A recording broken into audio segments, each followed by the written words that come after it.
तो यह कहानी शुरू होती है उत्तर प्रदेश के मुल्यानपुर गांव से, जहां दिव्यांश ठाकुर नाम के एक काका अपनी पत्नी नंदिनी के साथ रहते थे।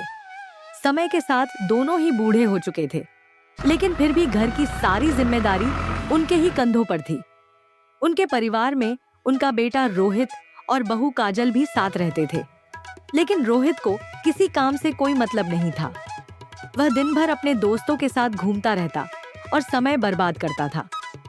ऐसे में घर चलाने की पूरी जिम्मेदारी दिव्यांश काका और नंदिनी के ऊपर ही आ गई थी। वे खेती बाड़ी के साथ साथ गांव में पनीर बिरयानी का ठेला भी लगाते थे और उसी की कमाई से किसी तरह पूरे परिवार का गुजारा चलता था।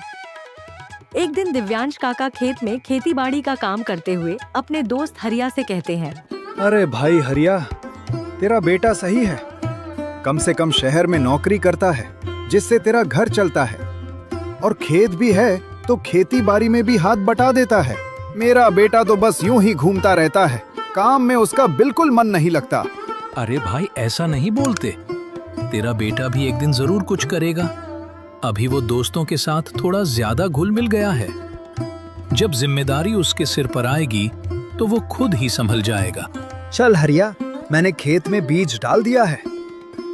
अब मैं घर चलता हूँ। मुझे पनीर बिरयानी का ठेला लगाने के लिए सारा सामान भी तैयार करना है। अब कल मिलते हैं। काका वहाँ से अपने घर की ओर चले जाते हैं। घर पहुंचकर काका अपनी पत्नी नंदिनी से कहते हैं, नंदिनी, सामान की एक सूची बना लो और रोहित से कहो कि वो सारा सामान बाजार से ले आए, ताकि मैं जल्दी से पनीर बिरयानी तैयार करके बाजार में ठेला लगा सकूं। ठीक है, आप तब तक नहा लीजिए, तब तक मैं सारा सामान मंगवा लेती हूँ। मैं और बहू ने बिरयानी बनाने की आधी तैयारी भी कर दी है। काका की पत्नी सामान की पूरी सूची बनाकर रोहित को दे देती है। रोहित बाजार से सारा सामान लाकर दे देता है और फिर घूमने के लिए निकल जाता है। काका नहा धोकर तैयार हो जाते हैं और पनीर बिरयानी बनाने लगते हैं। पहले वे चावल को धोकर उसमें जीरे का तड़का लगाते हैं। जब जीरा राइस तैयार हो जाता है, तब वे गाढ़ी पनीर की सब्जी बनाकर उसे चावल में डालते हैं और अच्छी तरह दम देकर बिरयानी तैयार करते हैं। ऊपर से हरा धनिया डालकर उसे और भी स्वादिष्ट बना देते हैं। इसके बाद काका तुरंत उसे ठेले पर सजाकर गांव के चौक की ओर निकल जाते हैं। काका को देखकर लोग बिरयानी लेने के लिए उमड़ पड़ते हैं। तभी कुछ लोग उनसे कहते हैं, अरे काका, सच में मानना पड़ेगा, आप इस उम्र में भी इतना स्वादिष्ट पनीर बिरयानी बनाते हैं और इतनी मेहनत करते हैं। सुबह खेत में कड़ी मेहनत और दोपहर में बिरयानी का ठेला। कमाल है आपकी लगन। इसी बात पर एक प्लेट गर्मा गर्म पनीर बिरयानी लगा दीजिए। काका ग्राहकों को लगातार बिरयानी परोसते रहते हैं। देखते ही देखते वहाँ लंबी लाइन लग जाती है और लोग बड़े चाव से बिरयानी खाते रहते हैं। शाम को ठेला समेटकर काका घर लौटते हैं। तभी वे अपने बेटे रोहित से कहते हैं, बेटा रोहित, कल सुबह खेत पर मेरे साथ चलना। वहाँ थोड़ी मिट्टी खोदनी है और शाम को ठेला लगाने में भी मेरी मदद करना। ग्राहकों की इतनी लंबी लाइन लग जाती है कि मैं अकेले संभाल नहीं पाता। ठीक है पिताजी, लेकिन मैं खेत पर नहीं आ पाऊंगा। मुझे सुबह अपने दोस्तों के साथ कहीं जाना है। हाँ, दोपहर में बिरयानी का ठेला लगाने में मैं जरूर मदद करूंगा। रोहित भले ही कोई खास काम नहीं करता था, लेकिन अपने पिताजी के काम में थोड़ा बहुत हाथ जरूर बंटा देता था। उस रात उसने तय कर लिया कि वह अगले दिन दोपहर में पिताजी के साथ ठेले पर जाएगा। रात को सब लोग खाना पीना खाकर चैन से सो गए। सुबह होते ही गांव में चिड़ियों की चहचहाहट और सूरज की रोशनी हर घर पर फैल गई। लोग अपना अपना हल और कुदाल लेकर खेतों की ओर निकल पड़े। वहीं रोहित अपने दोस्तों के साथ घूमने निकल गया और उसके पिताजी उधर अकेले ही खेत में मिट्टी खोदने चले गए। मिट्टी खोदकर जब वे दोपहर में घर लौटे तो उन्होंने देखा कि रोहित बिरयानी का सारा सामान तैयार करके खुद ही बिरयानी बना रहा है। यह देखकर वे हैरान रह गए। तभी रोहित अपने पिताजी से कहता है, पिताजी, बिरयानी तैयार है, आप इसे ठेले पर लगा लीजिए। तब तक मैं भी तैयार होकर आता हूँ। आज मैं पूरा दिन आपके साथ ठेले पर ही रहूंगा। रोहित ने पूरी पनीर बिरयानी बनाकर तैयार तो कर दी, लेकिन आज उसने पहली बार बिरयानी बनाई थी, इसलिए वह उसमें नमक डालना भूल गया। अब यह बात ग्राहकों को ही पता चलने वाली थी। उसके पिताजी ने बिरयानी को ठेले पर सजाया और दोनों गांव के चौक की ओर निकल गए। आज बाप बेटा दोनों साथ में ठेला चलाने वाले थे। तभी एक दो ग्राहक आए और उन्होंने कहा, अरे क्या बात है काका, आज तो बाप बेटा दोनों एक साथ ठेले पर हैं। चलिए 1 प्लेट पनीर बिरयानी लगा दीजिए, बहुत तेज भूख लगी है। रोहित फटाफट पनीर बिरयानी की प्लेट लगाकर ग्राहकों को देता है। जैसे ही एक दो ग्राहक बिरयानी का पहला कौर मुंह में लेते हैं, उनके चेहरे का भाव बदल जाता है और वे नाराज होकर कहते हैं, अरे काका, आज ये कैसी बिरयानी बनाई है? इसमें तो नमक ही नहीं है, बिल्कुल भी स्वाद नहीं आ रहा। हमें आपकी ये बिरयानी नहीं खानी। अरे अरे, लगता है आज गलती हो गई। आज बिरयानी मेरे बेटे ने बनाई है, शायद उससे कुछ चूक हो गई है। तभी एक सीधा साधा ग्राहक आगे बढ़कर शांत स्वर में कहता है, अरे भाइयों, कभी कभी किसी से गलती हो जाती है, हमें माफ कर देना चाहिए। आखिर अगर हम काका की बिरयानी छोड़कर चले जाएंगे तो आगे हमें ऐसी स्वादिष्ट बिरयानी कहाँ मिलेगी। बात तो सही है, काका जैसी बिरयानी कहीं मिलती नहीं है, लेकिन रोज रोज वही पनीर बिरयानी खाकर हम ऊब भी गए हैं और आज तो इसमें बिल्कुल स्वाद भी नहीं है, इसलिए आज से हम बिरयानी नहीं खाएंगे, छोड़ो इसे। सभी ग्राहक काका पर नाराज होकर वहां से चले जाते हैं। उसी भीड़ में खड़ा सलीम अंसारी यह सब देख रहा होता है और उसके मन में एक नया विचार आता है। इधर काका उदास मन से अपना ठेला समेटकर घर की ओर लौट जाते हैं। रास्ते भर वे सोच में डूबे रहते हैं। घर पहुंचकर वे अपने बेटे रोहित को पास बुलाते हैं और उसे समझाते हुए कहते हैं, देख बेटा, मानता हूँ तूने बिरयानी बनाने की पूरी कोशिश की, लेकिन आज वैसी नहीं बन पाई। ग्राहकों की पसंद भी बदल रही है, वे कुछ नया चाहते हैं, इसलिए मेरा मानना है कि तू शहर चला जा और वहाँ कोई काम सीख कर आगे बढ़। मैं यहाँ गांव में खेती बाड़ी संभाल लूंगा, इसी में हम सबकी भलाई है। पिताजी, मैं शहर में नौकरी नहीं कर पाऊंगा। मैं किसी के अधीन रहकर काम नहीं करना चाहता। मुझे अपने गांव में ही खुद का काम करना है। ग्राहक भले कुछ नया ढूंढ रहे हों, लेकिन हमारे गांव में बिरयानी जैसा कुछ खास मिलता भी नहीं है। ये हमारे लिए एक अच्छा मौका है। मैं कल फिर से अच्छी बिरयानी बनाऊंगा, इस बार और ध्यान से। ग्राहक जरूर पसंद करेंगे। ठीक है बेटा, जैसी तेरी इच्छा। रोहित ने तय कर लिया था कि वह गांव में पनीर बिरयानी ही बेचेगा और इसी को अपना काम बनाएगा, लेकिन उसे यह बिल्कुल अंदाजा नहीं था कि अगले ही दिन उसे एक बड़ा झटका लगने वाला है। रात हो गई और वह चैन से सो गया। सुबह होते ही गांव में फिर से हलचल शुरू हो गई। रोहित जल्दी उठकर बाजार गया, सारा सामान लेकर आया और अपने पिताजी से पूछ कर बिरयानी बनाने लगा। काफी मेहनत और लगन के बाद आखिरकार उसकी बिरयानी तैयार हो गई। वह सबसे पहले अपने पिताजी को चखने के लिए देता है और कहता है, लीजिए पिताजी, आज की बिरयानी चखकर बताइए कैसी बनी है। जैसे ही पिताजी बिरयानी का पहला कौर मुंह में रखते हैं, उनकी आंखें चमक उठती हैं और वे कहते हैं, वाह बेटा, आज तो तूने मुझसे भी ज्यादा स्वादिष्ट बिरयानी बनाई है। चल इसे ठेले पर सजा लेते हैं और निकलते हैं, देखते हैं आज ग्राहक कैसे नहीं आते। वे दोनों बिरयानी को पहले की तरह ठेले पर अच्छी तरह सजाते हैं और गांव के चौक पर पहुंच जाते हैं। लेकिन इस बार लोग वहां आते हैं, कुछ देर उन्हें देखते हैं और फिर बिना कुछ ले ही यह कहते हुए वहां से निकल जाते हैं, अरे काका, एक ही स्वाद कितने दिन चलेगा? अब आपकी बिरयानी में पहले जैसा मजा नहीं रहा। 2-3 ग्राहक ऐसे ही आते हैं और यही कहकर चले जाते हैं। तभी वही कल वाला एक सज्जन व्यक्ति उनके ठेले पर आता है। काका उससे कहते हैं, अरे बेटा, ये सभी ग्राहक मेरे ठेले पर क्यों नहीं आ रहे हैं? और ये आगे की तरफ सब लोग कहाँ जा रहे हैं? अरे काका, आपको पता नहीं है क्या? अब गांव वाले एक ही स्वाद खाकर ऊब चुके हैं, वे कुछ नया ढूंढ रहे हैं। आगे सलीम ने चिकन बिरयानी का ठेला लगाया है, जो बहुत स्वादिष्ट भी है और वो सिर्फ 100 रुपए में ही दे रहा है। और तो और वहाँ लोगों की अच्छी खासी भीड़ भी लगी है, इसलिए सभी उसी के पास जा रहे हैं। लेकिन मैं तो शाकाहारी हूँ, इसलिए आपके पास ही आया हूँ। मुझे 1 प्लेट पनीर बिरयानी लगा दीजिए। ये तुमने बहुत अच्छा किया सलीम, चिकन बिरयानी का ठेला लगाकर। हमें कुछ नया स्वाद चाहिए था, अब हम यही खाएंगे। अब ग्राहकों को चिकन बिरयानी ज्यादा पसंद आने लगी थी।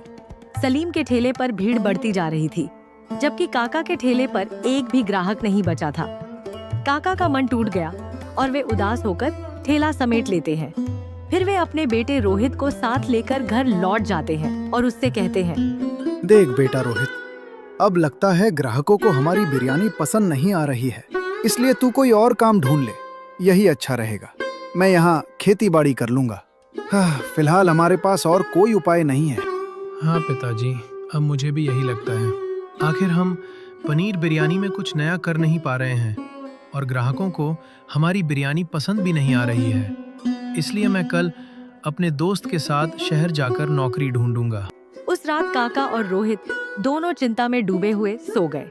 अगली सुबह होते ही रोहित अपने दोस्त प्रिंस के साथ गांव से लगभग 50 किलोमीटर दूर शहर की ओर निकल पड़ा, नौकरी की तलाश में। शहर पहुंचकर रोहित अपने दोस्त प्रिंस से कहता है, देख प्रिंस, मुझे कोई खास काम नहीं आता है और शहर में खर्च भी काफी ज्यादा होता है, इसलिए मुझे जल्दी से कोई नौकरी ढूंढने में मदद कर दे ताकि मैं काम शुरू कर सकूं। ठीक है रोहित, पहले चल हम लोग अपने किराए के घर में चलते हैं, वहां थोड़ा आराम कर लेते हैं, फिर मैं तुझे अपनी कंपनी में ले चलूंगा, वहां तेरी नौकरी जरूर लग जाएगी। वे दोनों अपने किराए के घर पहुंचते हैं।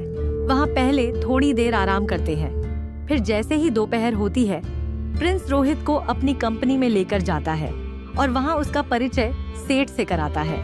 सेठ जी, ये मेरा दोस्त रोहित है। ये बहुत मेहनती है और काम पूरे मन लगाकर करता है।